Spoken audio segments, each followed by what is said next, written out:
거실 한가운데에 앉은 시어머니는 우리를 보지 않았다. 그저 펜 끝으로 종이를 두드리며 말했다. 집이랑 땅은 준호 앞으로 정리했어. 순간 공기가 멈췄다. 남편은 종이를 넘기다 손을 떨었고 나는 그의 숨이 가빠지는 걸 느꼈다. 단 한 장도, 단 한 줄도, 그 어디에도 남편의 이름은 없었다. 너는 회사 다니잖아. 알아서 살 수 있지. 그 말은 설명이 아니라 판결이었다. 그동안 병원비를 누가 냈는지, 동생의 빚을 누가 막아줬는지, 새벽마다 누가 전화를 받았는지는 중요하지 않았다. 남편의 어깨가 천천히 무너졌다. 벽 하나를 사이에 두고 나는 그가 울음을 삼키는 소리를 들었다. 분노가 치밀었지만 나는 소리 내지 않았다.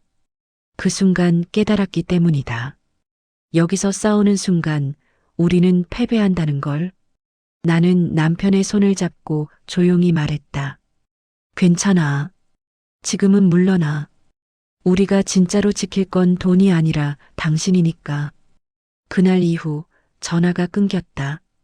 그리고 몇 달 뒤 새벽에 울린 72통의 부재중 전화가 모든 것을 뒤집어 놓았다. 이야기 시작합니다. 안녕하세요. 오늘도 찾아와 주셔서 감사합니다. 좋아요, 구독 눌러주세요. 구독은 무료이니 편하게 눌러주세요. 비가 오던 평일 오후였어요. 창문을 타고 흐르는 빗물이 유리 위에서 천천히 길을 만들고 있었지요. 저는 현관에서 우산을 털며 잠깐 숨을 고르고 있었어요.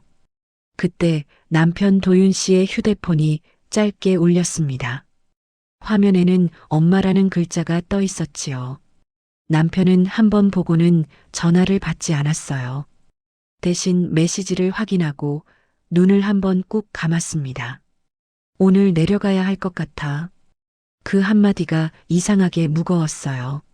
시어머니는 갑자기 가족을 부르는 사람이 아니었거든요.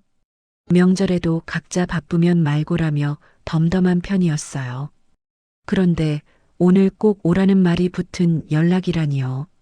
저는 남편의 얼굴을 봤어요. 입술이 바짝 말라 있었고 눈밑이 그늘처럼 어두웠지요. 저는 서지연이라고 합니다. 38이고요. 집에서는 작은 온라인 쇼핑몰을 운영해요. 남들처럼 화려한 사업은 아니지만 꾸준히 쌓아 올린 거래처가 있어요.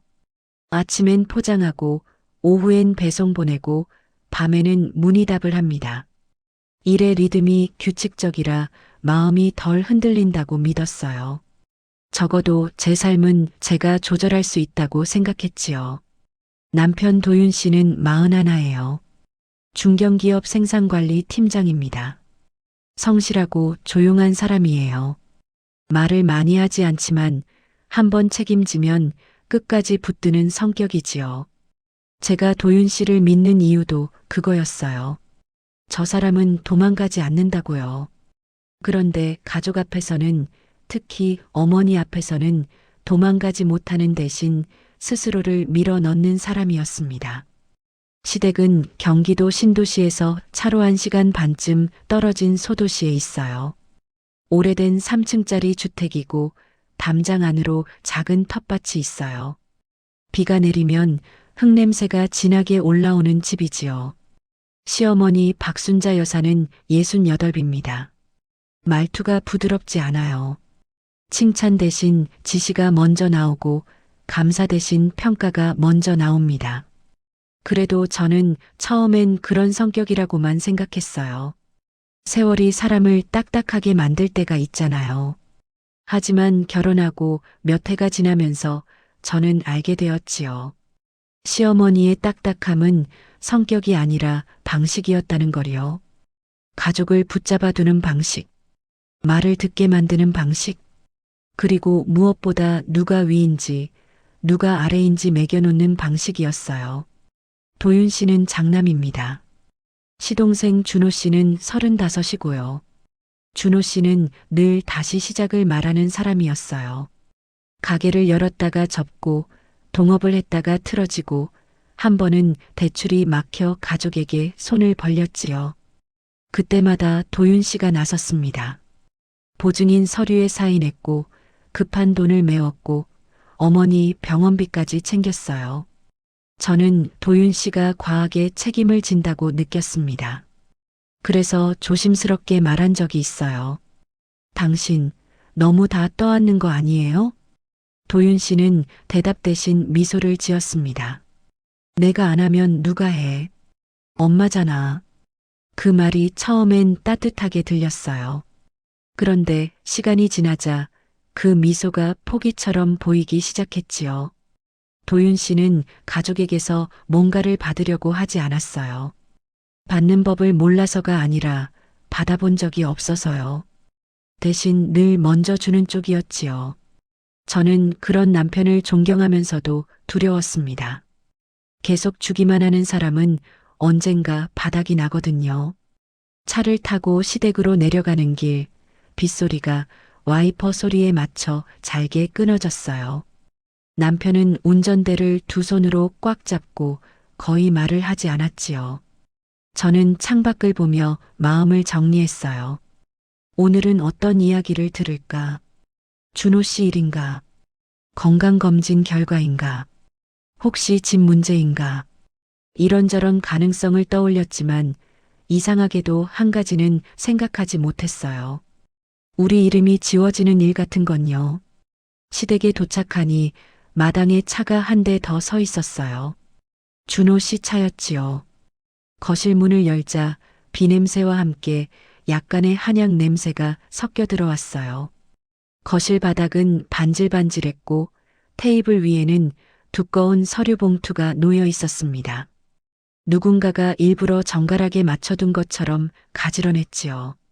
시어머니는 소파에 앉아 계셨어요.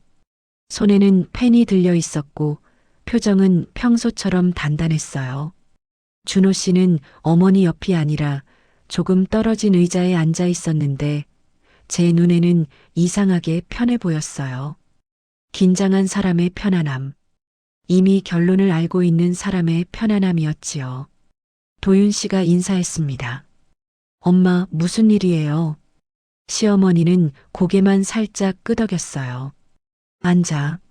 저는 그 순간 테이블 위 서류 봉투가 눈에 박히듯 들어왔어요. 봉투의 모서리가 빳빳했고 한 번도 구겨진 흔적이 없었거든요. 뭔가 이미 준비된 결정을 오늘 우리에게 알리기만 하겠다는 느낌이었어요. 시어머니가 봉투를 툭 밀어주었습니다. 재산 정리 좀 했다. 도윤 씨 손이 잠깐 멈췄어요. 저는 남편의 옆얼굴을 보았습니다. 눈꺼풀이 미세하게 떨렸고 턱 근육이 단단해졌지요. 남편은 봉투를 열어 서류를 꺼냈습니다.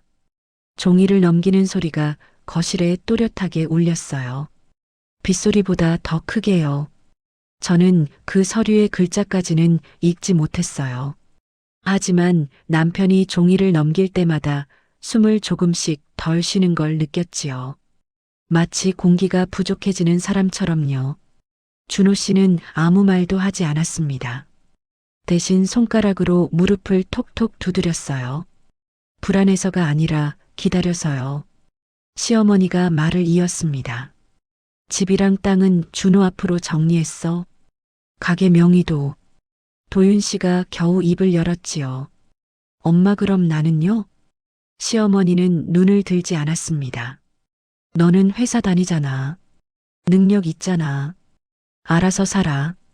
저는 그 문장이 거실의 온도를 한 번에 낮추는 걸 느꼈어요. 누군가의 존재를 당연히 제외하는 말이었지요. 도윤 씨는 아무 말도 못했습니다. 눈만 크게 뜬 채 종이를 다시 내려다봤어요. 확인하려는 듯 혹시라도 자신의 이름이 숨어 있을까 해서요. 그 순간 저는 알았습니다. 오늘이 단순한 가족 모임이 아니라는 걸요. 그리고 이것이 시작이라는 것도요. 지금 이 자리에서 우리가 어떤 반응을 하느냐에 따라 앞으로의 삶이 달라질 거라는 걸 말이지요. 저는 남편의 손등 위로 제 손을 살짝 올렸습니다. 손끝이 차가웠어요. 도윤 씨는 고개를 돌리지 않았지만 제 손의 무게를 느낀 듯 손가락을 조금 구부렸습니다. 저는 낮게 말했어요. 여기서는 싸우지 말아요.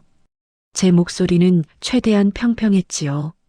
감정이 올라오는 걸 들키면 이 자리의 판이 상대에게 유리해질 것 같았어요. 시어머니는 우리를 보지 않았고 준호 씨는 여전히 조용했습니다. 집으로 돌아오는 길 비는 더 굵어졌어요. 와이퍼가 아무리 빠르게 움직여도 앞유리가 뿌옇게 흐려졌지요. 남편 도윤 씨는 운전대만 바라봤습니다. 고개도 시선도 한 번도 제 쪽으로 오지 않았어요. 말이 없다는 건 마음속에서 이미 수십 번 무너지고 있다는 뜻이기도 하잖아요. 저는 그걸 알고 있었어요. 그래서 더 조용히 숨을 쉬었습니다.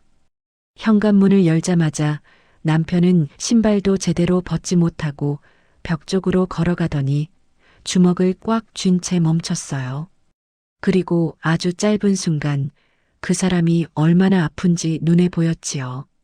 똑바로 서 있는데도 어깨가 기울어져 있었고 눈동자가 흔들렸어요. 지연아. 그 한마디가 끝이었어요. 남편은 갑자기 벽을 쳤습니다. 한 번, 두 번, 둔탁한 소리, 손등에서 피가 번지는 게 보였지요. 저는 놀라서 달려갔지만 크게 소리내지 않았어요. 그가 더 부서질까 봐요. 저는 급하게 약 상자를 꺼내 손을 씻기고 거즈를 대고 붕대를 감았습니다.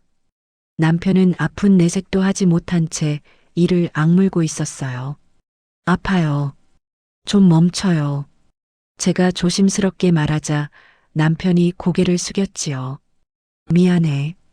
미안할 일 아니에요. 근데 너무 창피해. 내 이름이 한 줄도 없더라. 그때서야 남편의 목소리가 떨렸습니다. 저는 붕대를 한 번 더 단단히 감으며 고개를 끄덕였어요. 창피하다는 말은 사실 버림받았다는 말이거든요. 그리고 도윤 씨는 그런 말을 쉽게 하는 사람이 아니었지요. 그날 밤 남편은 거의 잠들지 못했어요. 침대에 누워 있었지만 눈은 계속 뜬 채로 천장을 보고 있었지요. 저는 옆에서 숨소리를 들으며 생각했습니다.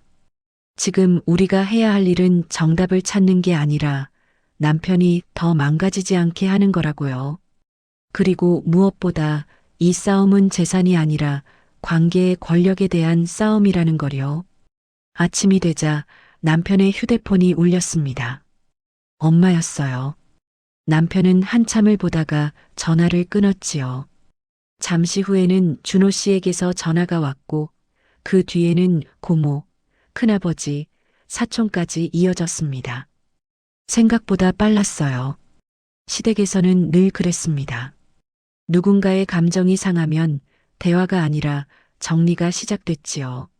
정리는 늘 여럿이 한 사람을 향해 몰려오는 방식이었습니다. 점심 무렵 고모에게서 메시지가 왔어요. 도윤이가 왜 그러니? 엄마 속상해 하신다. 장남이. 저는 화면을 한참 바라봤습니다. 장남.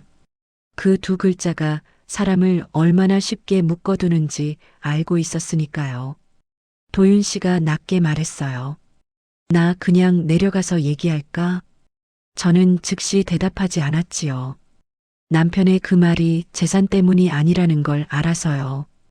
인정받고 싶다는 마음, 아들로서 좋은 사람이고 싶다는 마음, 그 마음이 더 위험했어요. 도윤 씨, 제가 천천히 말을 꺼냈습니다. 지금 내려가면 뭐라고 할 것 같아요? 남편이 눈을 내리깔았지요. 내가 섭섭했다고, 너무했다고. 그러면요? 엄마가 또 뭐라 하겠지. 그럼 도윤 씨는요? 참겠지. 그 대답을 듣는 순간 저는 마음속에서 뭔가가 딱 정리됐어요. 내려가면 남편은 또 참습니다. 참다가 무너집니다. 무너진 뒤에는 다시 책임집니다. 그게 지금까지 반복된 흐름이었지요. 저는 그 고리를 이번에 끊어야 한다고 느꼈어요. 끊지 않으면 우리 부부는 계속 같은 자리에서 달아 없어질 테니까요. 저는 목소리를 낮추고 단호하게 말했어요. 이번에는 내려가지 말아요. 남편이 저를 봤습니다. 그 눈빛엔 놀람과 두려움이 섞여 있었지요. 근데 어머님이 힘든 건 알아요. 하지만 어머님이 선택한 방식도 알아요. 지연아, 난 아들이잖아. 아들이어도 사람은 사람이지요. 그 말이 차갑게 들렸을 수도 있어요. 그런데 저는 일부러 감정을 빼고 말했습니다. 감정이 들어가면 설득이 아니라 싸움이 되니까요. 남편은 입술을 달싹이다가 결국 고개를 돌렸어요. 고개를 돌리는 건 아직 결정하지 못했다는 뜻이었지요. 그날부터 우리는 조용히 멀어지기 시작했습니다. 먼저 끄는 건 전화였어요. 시어머니가 보내온 메시지는 읽었지만 답하지 않았지요. 너 어디냐? 왜 전화를 안 받냐? 같은 문장들이 이어졌습니다. 다음은 방문이었어요. 주말마다 내려가던 시댁을 가지 않았습니다. 그리고 가장 큰 결심은 명절 계획을 바꾸는 일이었어요. 설이 다가오자 남편이 조심스럽게 물었습니다. 이번엔 그래도 하루 정도는? 저는 잠깐 숨을 들이마셨지요. 가서 기분 좋아질까요? 도윤 씨는 가야 한다는 마음 때문에 가는 거지, 가고 싶다는 마음으로 가는 게 아니잖아요. 남편이 한참 후에 낮게 말했어요. 맞아. 그 한마디에 저는 더 말하지 않았습니다. 남편이 스스로 인정한 순간이 중요했거든요. 남편의 삶이 의무로만 움직이는 걸 남편이 처음으로 알아차린 순간이었어요. 명절에는 제주가 아니라 사람이 적은 남쪽 바닷가로 갔습니다. 숙소 창문 밖으로 파도가 보였고 새벽에는 비슷한 회색빛 바다가 조용히 숨쉬고 있었지요. 남편은 낯설어했습니다. 명절에 이렇게 있는 게 맞나 하는 얼굴이었어요. 저는 따뜻한 차를 내어주며 말했지요. 우리가 잘못한 게 아니에요. 남편이 조용히 웃었습니다. 근데 괜히 죄인 같다. 그 죄책감이 우리를 다시 끌고 가요. 그럼 어떻게 해? 버텨요. 그냥 버텨요. 버티는 시간은 길고 외로웠습니다. 사람들은 이해해주지 않았어요. 어머니가 아프면 달려가는 게 미덕이라고 배운 사람들이 많으니까요. 재산에서 빠졌다는 말은 입 밖으로 꺼내기도 어려웠지요. 그런 얘기를 하면 바로 돈 때문에 싸운다는 시선이 붙습니다. 그래서 우리는 더 조용히 살았어요. 조용히 일하고, 조용히 밥 먹고, 조용히 잠들었습니다. 그 사이 남편은 회사에서 조금씩 숨을 되찾았어요. 늦게 들어와도 예전처럼 멍하니 앉아있지 않았지요. 보고서를 펴고 계획표를 쓰고 팀원 이야기를 했습니다. 저는 택배를 보내고 신상품 사진을 찍고 문의를 정리하며 생활의 리듬을 지켰습니다. 우리는 시댁이 없는 삶에 적응해 가고 있었습니다. 하지만 완전히 평온하진 않았어요.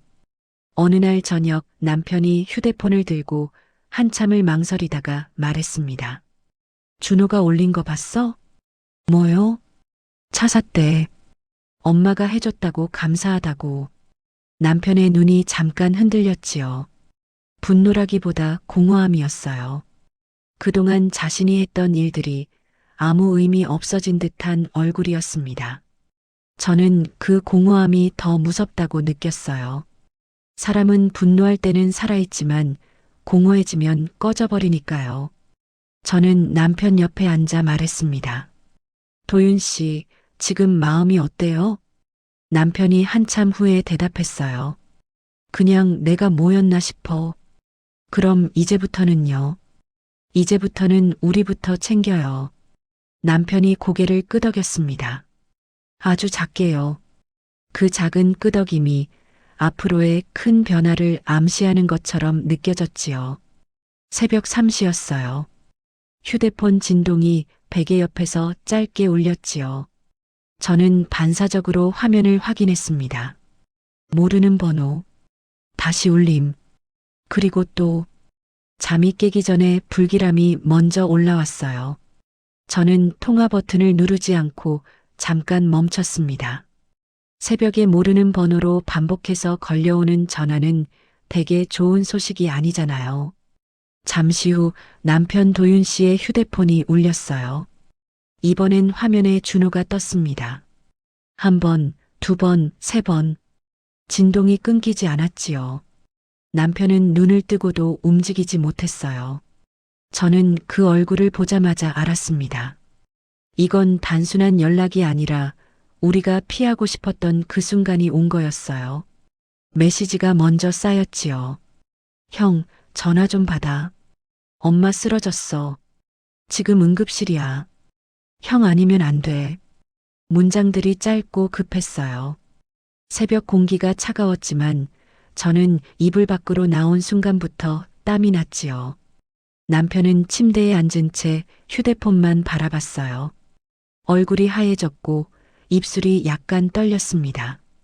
저는 조용히 물을 따라 한 잔 건넸습니다. 도윤 씨, 숨부터 쉬어요. 남편이 물을 한 모금 삼키고도 한참을 말하지 못했지요. 엄마가 진짜 쓰러졌대. 병원이 어디래요? 시립병원 응급실. 남편은 손에 힘이 들어갔어요. 저는 그가 어떤 결정을 할지 이미 알고 있었지요. 남편은 아들이니까요. 그게 얼마나 그를 붙잡는지 저는 지난 시간 동안 수도 없이 봤습니다. 하지만 저는 이번에는 달랐으면 했어요. 달라야만 했지요. 우리가 다시 예전으로 돌아가면 결국 남편이 또 무너질 테니까요. 남편이 조용히 말했어요. 가야겠지? 저는 바로 대답하지 않았습니다. 그 질문이 갈까 말까가 아니라 나를 다시 던져도 괜찮을까였으니까요. 저는 침착하게 최대한 감정을 빼고 물었습니다.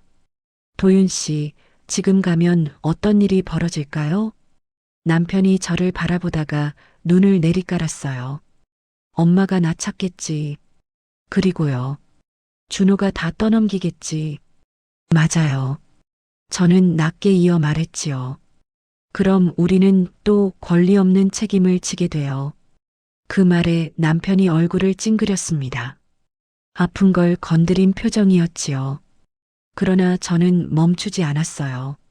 지금은 따뜻한 위로보다 현실을 붙잡아야 하는 순간이었거든요.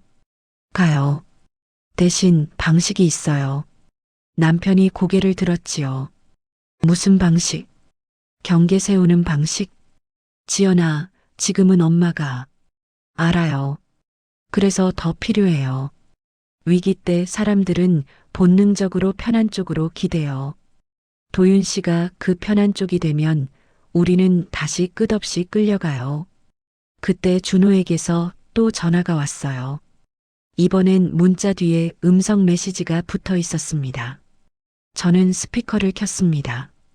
준호의 목소리는 다급했고 조금은 화가 섞여 있었지요. 자기 두려움을 남에게 던지는 톤이었어요. 형, 엄마 지금 내 쪽이라는데 나 혼자 못해. 형 빨리 와. 형수님도 같이 좀 와줘. 엄마가 형만 찾는다니까. 남편의 손이 더 떨렸습니다. 저는 남편의 손등 위에 손을 얹었어요. 차가웠지요. 저는 낮게 그러나 분명히 말했습니다. 준호 씨가 못한다고 말하는 순간 우리는 또 해왔던 걸 하게 돼요. 남편이 숨을 들이마셨습니다. 그럼 어떡하라는 건데? 조건을 걸어요. 남편이 저를 봤습니다. 놀람과 두려움이 동시에 있었지요. 엄마가 아픈데 조건이란이라는 표정이었어요. 그래서 저는 더 차분하게 설명했습니다. 감정이 앞서면 우리의 말이 냉정함으로만 들릴 수 있으니까요. 조건은 복수가 아니에요. 구조를 바꾸는 거예요. 구조? 권리를 가진 사람이 책임을 지는 구조. 그게 아니면 이 위기는 끝나도 다음 위기가 또 와요.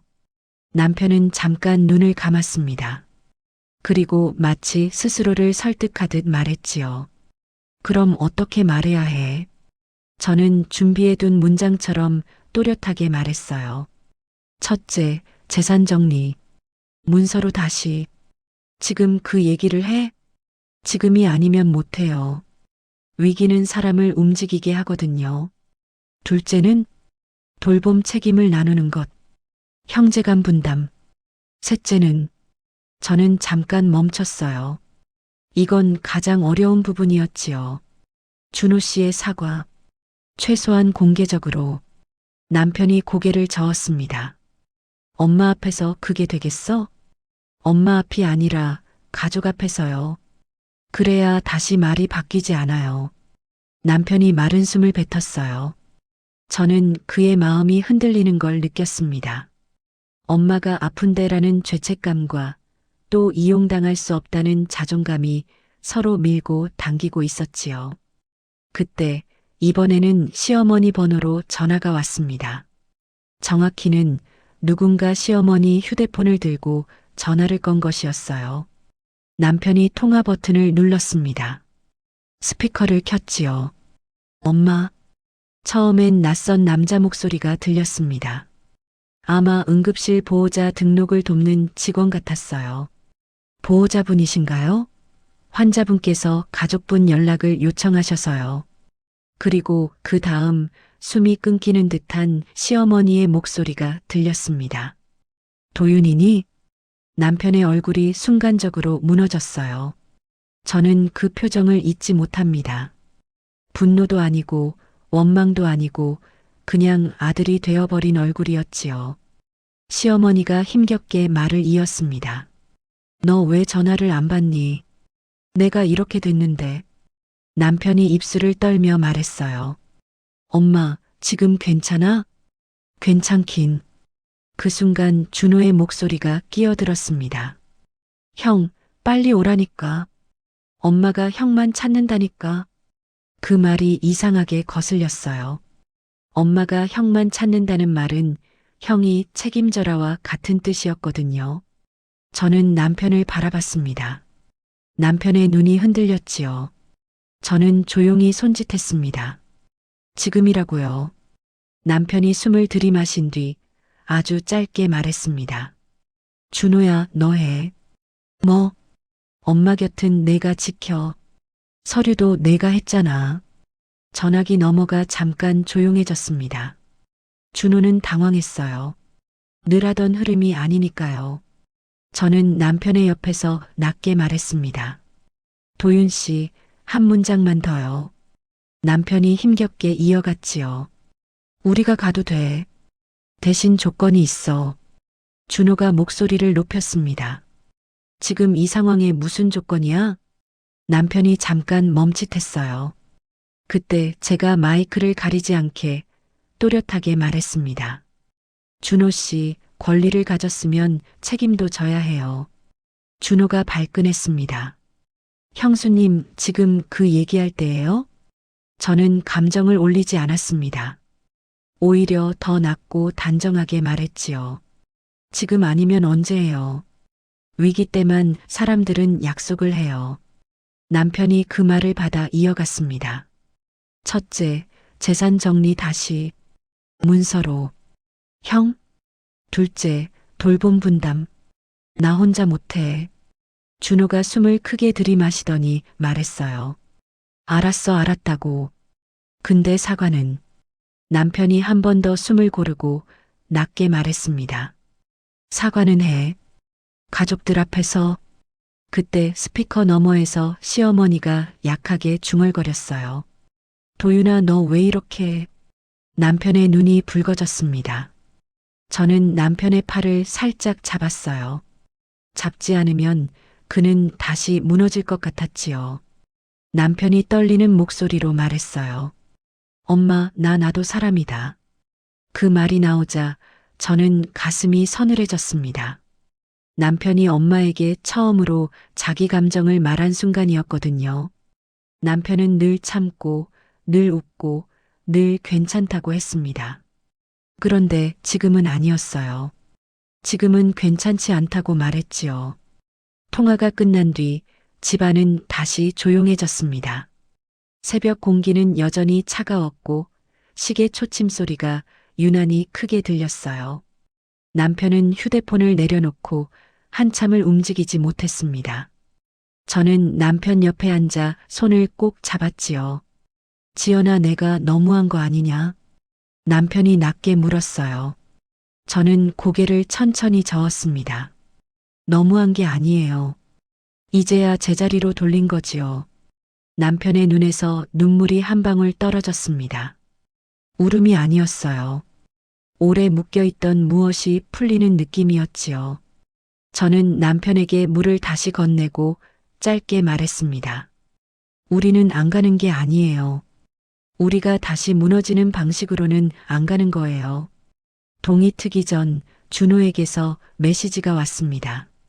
가족들 모이기로 했어. 엄마가 말 바꾸기 전에 정리하자. 문장 끝에 애매한 공백이 있었지요. 동의인지 협박인지 분간하기 어려운 톤이었습니다. 저는 그 메시지를 보고 확신했습니다. 이제부터는 감정이 아니라 문서의 싸움이 시작된다는 거리요. 누구의 말이 더 그럴듯한지가 아니라 누가 무엇을 책임질 것인지가 적히는 싸움. 그리고 그 싸움에서 우리는 처음으로 물러서지 않는 사람이 되어야 했습니다. 남편은 제 손을 꽉 잡았습니다. 나 내일 같이 가줄 거지? 저는 짧게 대답했어요. 네. 하지만 조건대로요. 그렇게 말하고도 저는 마음이 가볍지 않았습니다. 가족회의라는 건 늘 기억과 편이 함께 움직이는 자리니까요. 우리가 아무리 논리적으로 말해도 누군가는 우리를 냉정한 사람으로 만들겠지요. 누군가는 돈 때문에라고 단정할 겁니다. 그래도 저는 알고 있었습니다. 이번에는 우리가 흔들리면 안 됩니다. 흔들리는 순간 남편은 다시 예전의 도윤 씨로 돌아가요. 그리고 그때부터 우리는 또 끝없는 이른 두통의 전화에 끌려다니게 될 테니까요. 새벽이 조금 밝아올 때 저는 창문 쪽으로 걸어가 커튼을 열었습니다. 비는 그쳤고 도로는 젖어 있었지요. 젖은 길 위로 가로등 불빛이 길게 늘어져 있었습니다. 그 모습이 마치 지금 우리의 마음 같았어요. 아직 젖어 있지만 빛이 비추는 쪽으로는 길이 이어져 있었지요. 연락은 예고 없이 왔습니다. 늦은 오후 해가 기울 무렵이었지요. 집안은 조용했고 저는 싱크대 앞에서 설거지를 하고 있었습니다. 물소리 사이로 휴대전화 진동이 짧게 울렸어요. 남편 도윤 씨의 전화였습니다. 평소보다 이른 시간이라 저는 손을 멈추고 화면을 바라봤습니다. 여보. 전화기 너머에서 남편의 목소리는 낮고 무거웠어요. 준호한테서 전화 왔어. 그 한 문장만으로도 상황이 느껴졌습니다. 저는 아무 말도 하지 않았지요. 남편이 먼저 말을 이었습니다. 엄마가 병원에 실려갔대. 경미한 뇌졸중이래. 물소리가 여전히 흐르고 있었지만 저는 그제야 수도를 잠갔습니다. 집안이 갑자기 너무 조용해졌어요. 이런 순간은 늘 비슷합니다. 이미 예상했던 일인데도 막상 현실이 되면 마음이 흔들리지요. 저는 천천히 숨을 고르고 말했습니다. 지금은 어떻게 하신대요? 남편은 잠시 말을 멈췄다가 대답했어요. 준호가 혼자 감당이 안 된대. 우리가 와야 한대. 그날 밤 집안에는 말이 많지 않았습니다. 남편은 소파에 앉아 휴대폰을 내려다보고 있었고 저는 맞은편에 앉아 그의 얼굴을 살폈어요. 분노보다는 혼란이 먼저 보였지요. 오래전부터 준비되지 않았던 순간이 갑자기 찾아온 얼굴이었습니다. 당신은 어떻게 하고 싶어요? 제가 먼저 물었습니다. 남편은 고개를 들지 않은 채 대답했어요. 모르겠어. 안 가면 평생 마음에 남을 것 같고. 그 말에 저는 잠시 생각했습니다. 우리가 세운 경계는 감정이 흔들릴 때 가장 쉽게 무너집니다. 그래서 더 조심해야 했지요. 저는 차분하게 말했습니다. 가고 안 가고의 문제가 아니에요. 어떤 조건으로 갈지 그게 중요해요. 남편이 고개를 들었습니다. 조건? 네. 다시 예전으로 돌아가는 건 안 된다는 조건이요. 다음 날 우리는 병원에 가지 않았습니다. 대신 준호 씨와 통화를 했지요. 스피커폰 너머로 들리는 그의 목소리는 다급했습니다. 형, 엄마가 형 찾는다. 나 혼자서는 안 돼. 남편은 짧게 숨을 들이쉬고 말했습니다. 준호야, 엄마가 선택한 건 너였어. 그게 지금 무슨 말이야? 선택엔 책임이 따라. 그걸 피하려고 나를 부르면 안 돼. 제가 옆에서 조용히 말을 이었습니다. 우리는 도울 수 있어요. 하지만 전제 조건이 있어요. 무슨 조건이요? 재산 문제부터 정리하세요. 그리고 돌봄도 공평하게 나누세요. 이번엔 문서로요. 전화기 너머가 잠시 조용해졌습니다. 숨소리만 들렸어요. 그리고 낮아진 목소리가 들려왔지요. 알겠습니다. 그날 이후 상황은 빠르게 움직였습니다. 병원에서 간단한 가족 면담이 있었고 친척 몇 명이 모였습니다. 분위기는 무겁고 불편했지요. 모두가 알고 있었지만 아무도 먼저 말하지 않던 이야기를 꺼내야 하는 자리였으니까요. 시어머니는 병상에 누워 있었습니다. 얼굴은 많이 수척해져 있었고 말소리도 예전 같지 않았어요. 우리를 보자 눈을 떴지요. 왔냐? 남편이 대답했습니다. 네, 엄마. 잠시 침묵이 흐른 뒤 시어머니가 말했습니다. 내가 아프니까 이제야 오는 거냐? 그 말에 공기가 굳었습니다. 남편의 어깨가 살짝 굳는 게 보였지요. 저는 그 순간을 놓치지 않고 말했습니다. 어머님, 오늘은 책임 이야기를 하러 왔어요. 시어머니가 저를 바라봤습니다. 그 눈빛엔 당황과 불쾌함이 섞여 있었어요. 무슨 책임? 어머님이 선택하신 결과요. 이제 그 결과를 모두가 같이 감당해야 합니다. 준호 씨가 고개를 숙였습니다. 엄마, 제가 다 감당할 수 있을 줄 알았어요. 그날 회의는 길지 않았습니다. 하지만 가볍지도 않았지요. 재산은 다시 논의하기로 했고 돌봄은 분담하기로 했습니다. 모두 문서로 남기기로 했어요. 아무도 웃지 않았고 아무도 큰 소리를 내지 않았습니다. 대신 모두가 조금씩 현실을 받아들이고 있었지요. 병원을 나서며 남편은 제게 말했습니다. 이상하게 마음이 아프기보다 조금 편해. 왜요? 처음으로 내가 도망치지 않았다는 느낌이 들어서 저는 고개를 끄덕였습니다. 지금 우리는 도망치는 게 아니라 방향을 바꾼 거예요. 차에 오르기 전 저는 병원 건물을 한 번 더 바라봤습니다. 그곳은 누군가의 잘못이 돌아오는 장소이기도 하고 관계가 다시 정의되는 장소이기도 하지요. 앞으로 더 많은 일이 남아있을 겁니다. 시어머니의 태도도 준호 씨의 행동도 쉽게 바뀌지는 않겠지요. 마지막은 생각보다 조용했어요. 큰 소리로 화해하지도 않았고 감동적인 포옹도 없었지요. 다만 어떤 문장들이 제자리를 찾아가듯 관계도 조금씩 다른 자리에 놓이기 시작했습니다. 저는 그게 더 현실적이라고 느꼈어요. 우리가 겪은 건 드라마가 아니라 생활이었으니까요. 가족회의 이후 재산 정리는 문서로 다시 잡혔습니다. 변호사 사무실에서 나온 종이들은 차갑고 단단했어요. 말은 뒤집히지만 문서는 남습니다.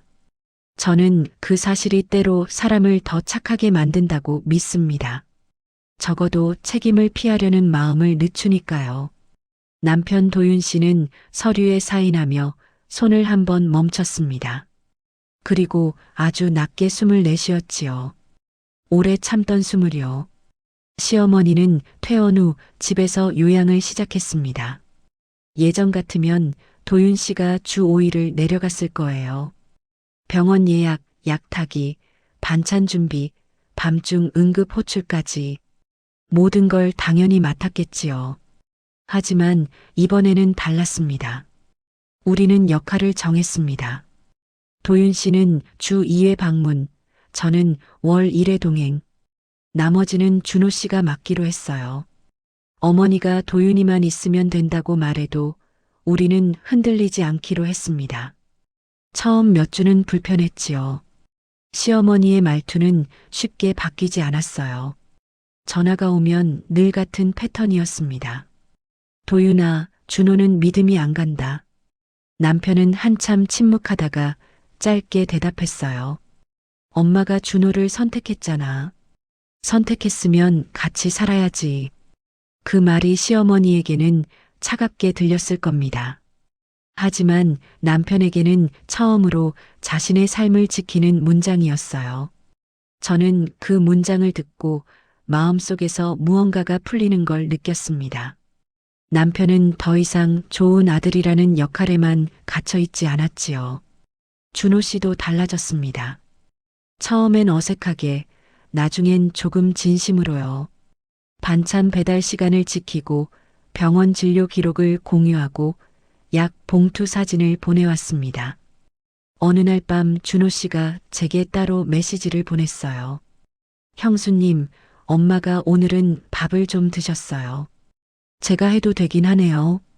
그 문장을 읽는데 이상하게 화가 나지 않았어요. 그동안 누군가 대신해 주길 바라던 일들이 이제야 굴러가기 시작했기 때문이지요. 늦었지만 늦은 만큼 값이 붙는 변화라는 것도 알았어요. 시어머니는 점점 말수가 줄었습니다. 예전처럼 명령하거나 평가하지 않았지요. 대신 짧게 묻는 말이 많아졌어요. 밥은 먹었니? 일은 괜찮니? 그런 문장들이 처음엔 낯설고 어색했어요. 저는 대답을 길게 하지 않았습니다. 관계는 말로 급히 메우면 다시 무너질 때가 있거든요.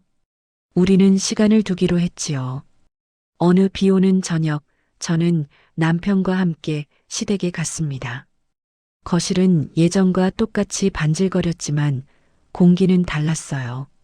시어머니는 소파에 앉아 있었고 얼굴이 전보다 많이 작아 보였지요. 텔레비전은 켜져 있었지만 소리는 거의 들리지 않았습니다. 우리가 들어서자 어머니가 눈을 들었습니다.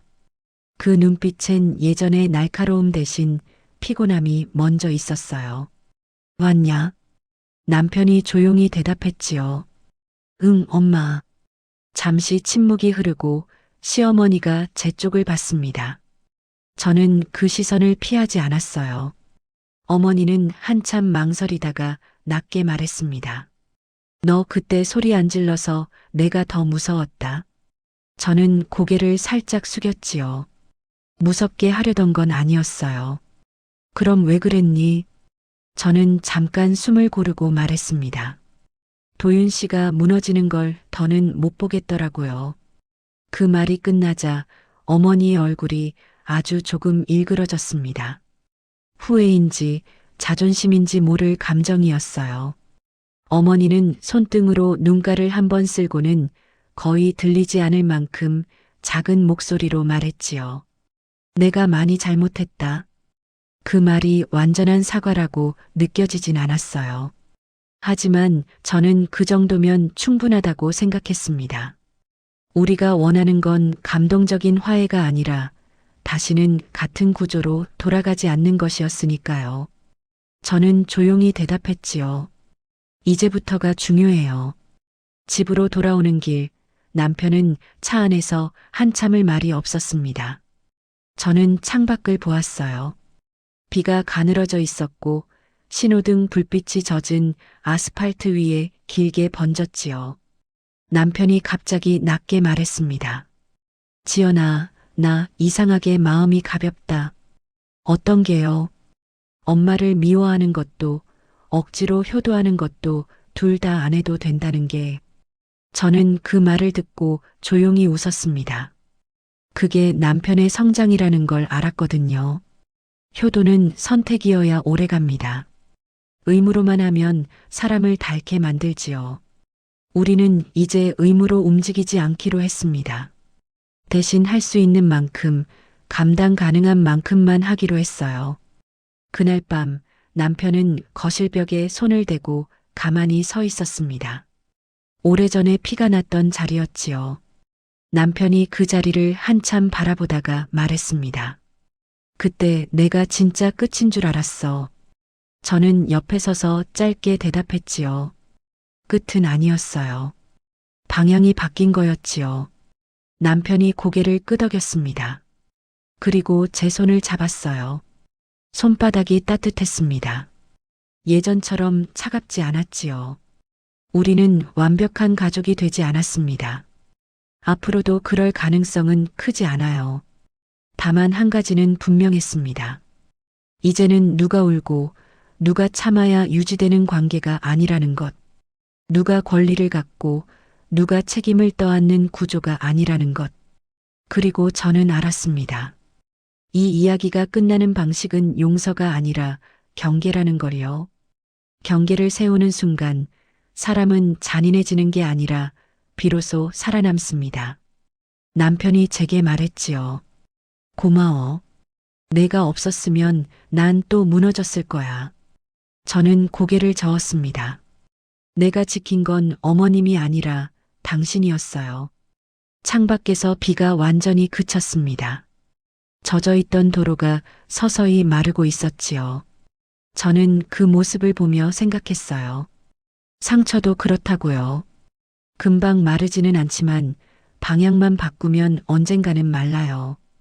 그리고 그때 남는 건 후회가 아니라 우리가 지켜낸 우리의 삶입니다.